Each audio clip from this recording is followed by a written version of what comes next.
Hello students, तो आइए हम लोग देखते हैं एक नया टॉपिक का नाम है कंटिन्यूअस चार्ज डिस्ट्रीब्यूशन। क्या है, आइए पढ़ते हैं। देखिए क्या है। A system of extremely close charges forms a continuous charge distribution. मान लीजिए कि कोई एक ऐसा, ये देखिए एक एरिया है और इसमें बहुत ही नज़दीक नज़दीक चार्ज अगर हम रख दें तो ये कैसा हो जाएगा, कंटिन्यूअस चार्ज डिस्ट्रीब्यूशन हो जाएगा। चाहिए सर्किल में भी आप देख सकते हो। जब कोई चार्ज बहुत ही एक्सट्रीमली क्लोज हो तो वो कैसा फॉर्म करता है, कंटिन्यूअस चार्ज डिस्ट्रीब्यूशन करता है। और ये मैक्रोस्कोपिक लेवल पे, यानी इसमें बहुत सारे चार्जेज हैं। आप चार्जेज को काउंट करना यहाँ पे क्या है, थोड़ा सा दिक्कत वाला है। तो यहाँ चार्जेस को काउंट करने की कोई आवश्यकता नहीं है, यानी कि क्वांटाइजेशन ऑफ चार्ज को हम लोग इग्नोर कर सकते हैं। ठीक है। तो इसका मतलब है कि जब बड़े लेवल पे आपको चार्ज चाहिए तो हम लोग क्या करेंगे, कंटिन्यूअस चार्ज डिस्ट्रीब्यूशन लेंगे। जैसे आप पिछले टॉपिक में आप लोग पढ़े हुए क्या कि पॉइंट चार्ज के कारण दूसरे चार्ज पे क्या फोर्स था। सुपर पोजिशन प्रिंसिपल में हम लोग पढ़ते हैं ना कि तीन चार चार्जेज, अलग अलग चार्जेज के कारण क्या फोर्स होता है। तो वो तीन ही चार्ज था, तो उसके लिए क्या होता है कि सभी चार्जेज के कारण फोर्स निकाल रहे थे। लेकिन अब मान लो कि मैक्रोस्कोपिक लेवल पे बहुत बड़ा एकदम सीट है, उस पर पूरा चार्ज भरा हुआ है, एक बहुत बड़ा लाइन है उस पर चार्ज भरा हुआ है, या कोई बहुत बड़े वॉल्यूम में चार्ज भरा हुआ है। तो सब चार्जेज के कारण फोर्स निकाल कर फिर उसको जोड़ना पॉसिबल नहीं है ना। तो इसीलिए हम लोग क्या करेंगे, एक कंटिन्यूअस चार्ज डिस्ट्रीब्यूशन बना लेंगे और उसके कारण फोर्स भी कैलकुलेट किया जाता है। तो आइए देखते हैं हम लोग। अब देखिए, कंटिन्यूअस चार्ज डिस्ट्रीब्यूशन जो होता है वो तीन प्रकार का होता है। एक होता है लाइन पर, एक होता है किसी एरिया पर, और किसी वॉल्यूम में होता है। तो अब ये कंटिन्यूअस चार्ज डिस्ट्रीब्यूशन क्या है, क्यों कंटिन्यूअस चार्ज जो चार्ज का डिस्ट्रीब्यूशन होता है कंटिन्यूअस होता है। तो देखो, चार्ज का जो नेचर होता है वो डिस्क्रीट होता है, यानी कि एक चार्ज होगा, फिर दो चार्ज होगा, या तीन चार्ज होगा। ऐसा नहीं हुआ कि 1.5 होगा फिर 2 पॉइंट समथिंग होगा। तो चार्जेस डिस्क्रीट होते हैं नेचर के लिए, इसलिए जब उनका डिस्ट्रीब्यूशन हुआ तो एक चार्ज एक चार्ज एक चार्ज एक चार्ज, तो हर जगह बराबर एक एक चार्ज गया हुआ है, इसलिए क्या है, वो कंटिन्यूअस है। तो इस कंटिन्यूटी ऑफ चार्ज को, मतलब कंटिन्यूअस चार्ज को समझने के लिए हम लोग को चार्ज डेंसिटी का कॉन्सेप्ट समझना होगा, और बिना उसके समझे हम लोग कंटिन्यूअस चार्ज डिस्ट्रीब्यूशन नहीं समझ सकते। तो यहाँ पे देखिए क्या है कि there are three types of charge density. ठीक है। तो पहला चार्ज डेंसिटी क्या है, पहला है हमारा लीनियर चार्ज डेंसिटी।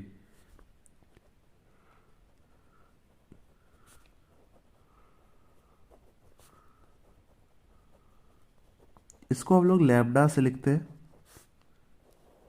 परिभाषा क्या होती है, it is defined as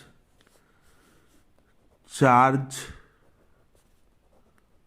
per unit length. ठीक है। अब देखो, चार्ज पर यूनिट लेंथ की बात कर रहे हैं। जैसे मान लो कि यह एक लेंथ एल वाला है और इस पे क्या है, कंटिन्यूअस चार्ज डिस्ट्रीब्यूटेड है। इसकी लंबाई कितनी है, एल है, और इस पे जो क्यू चार्ज है, टोटल क्यू चार्ज, वो कंटिन्यूअस इस पे डिस्ट्रीब्यूटेड है। तो इसका जो लीनियर चार्ज डेंसिटी होगा, लेमडा होगा, वो क्या होगा, चार्ज पर यूनिट लेंथ, यानी कि क्यू बटा एल होगा। अब मान लो इसमें कोई छोटा सा हम एक काट लिए, ये एलिमेंट काट लिए, तो इसका लंबाई मान लो कि डीएल है, तो इस पे चार्ज भी कम होगा तो डी क्यू चार्ज होगा।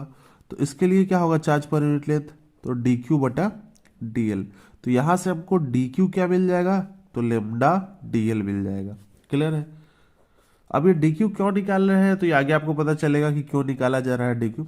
अब मान लो इसका यूनिट लिखना है, तो यूनिट क्या होगा, तो चार्ज का यूनिट होता है कूलम्ब, और लेंथ का क्या होता है, मीटर। तो कूलम्ब मीटर या कूलम्ब मीटर इनवर्स।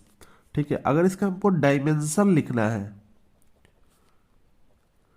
तो इसका डायमेंशन क्या होगा, कूलम्ब चार्ज का डायमेंशन क्या होता है, तो 80 होता है। और ये लेंथ का डायमेंशन क्या होता है, तो हम लोग एल से लिखते हैं।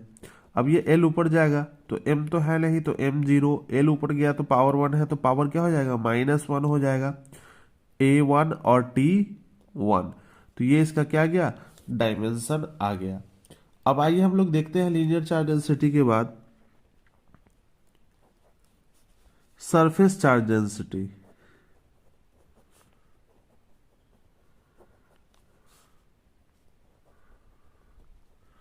इसको हम लोग सिग्मा से लिखते हैं, है ना। तो ये सरफेस चार्ज डेंसिटी क्या होगा? इट इज डिफाइंड एज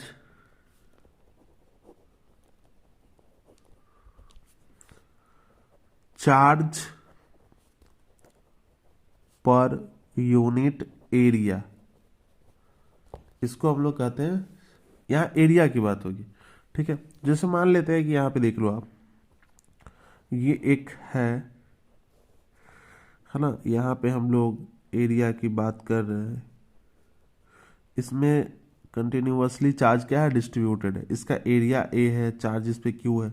मान लो एक छोटा सा एलिमेंट यहाँ पे हम काट लिए ये वाला, तो इस पे जो है, इस पे चार्ज कितना है? डी क्यू है, और इसका जो एरिया है वो क्या होगा? डी ए होगा, छोटा सा एलिमेंट होगा।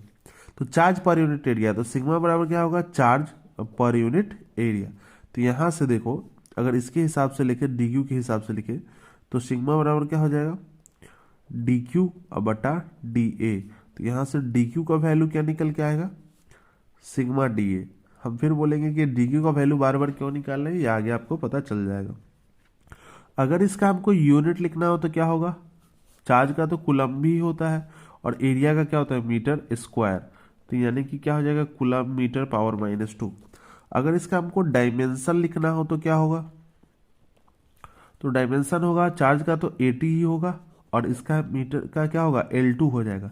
तो ऊपर जाके क्या हो जाएगा? M0 L-2 A1 और T1, ये हो जाएगा। क्लियर? समझ में आ गया होगा आपको। अब इसमें जो तीसरा हमारा है वो क्या है? तो वॉल्यूम चार्ज डेंसिटी। कहीं कहीं आपको वॉल्यूम चार्ज डिस्ट्रीब्यूशन भी लिखा हुआ मिल जाएगा। तीनों के लिए डेंसिटी के साथ साथ डिस्ट्रीब्यूशन। अब इसको रो से दिखाते हैं। क्या चीज से दिखाते हैं? इसको रो पढ़ते हैं, इसको पढ़ते हैं सिग्मा, इसको पढ़ते रो, पहले वाले को पढ़ते लेमडा। तो क्या होगा ये? It is defined as charge per unit volume, है ना, चार्ज पर यूनिट वॉल्यूम। अब जैसे मान लीजिए कि यहां पर एक क्यूब है, ठीक है। तो क्यूब का तो वॉल्यूम निकालते हैं हम लोग। अब इस पे क्या होगा कि चार्ज डिस्ट्रीब्यूशन हुआ है यूनिफॉर्मली। आप देख सकते हो चार्ज डिस्ट्रीब्यूशन हुआ, तो इस पे क्यू चार्ज डिस्ट्रीब्यूशन हुआ है, इसका वॉल्यूम क्या है? वी है। अब एक छोटा सा अगर एलिमेंट इसमें काटेंगे तो उसका क्या होगा? वॉल्यूम डी वी, और उस पर चार्ज कितना होगा? तो डी क्यू होगा, ठीक है कि नहीं। तो ये हमारा होगा छोटा सा एलिमेंट का। तो इसके परिभाषा के हिसाब से जो रो है, चार्ज डेंसिटी है, वॉल्यूम चार्ज डेंसिटी है, वो क्या है? Charge per unit volume. तो चार्ज बटा वॉल्यूम कर दिए तो चार्ज पर यूनिट वॉल्यूम आ गया। अगर इस छोटे से के लिए लेना है रो, तो क्या होगा? डी क्यू बटा डी वी होगा। फिर डी वी इधर गुना हो जाएगा, तो डी क्यू का वैल्यू क्या आएगा?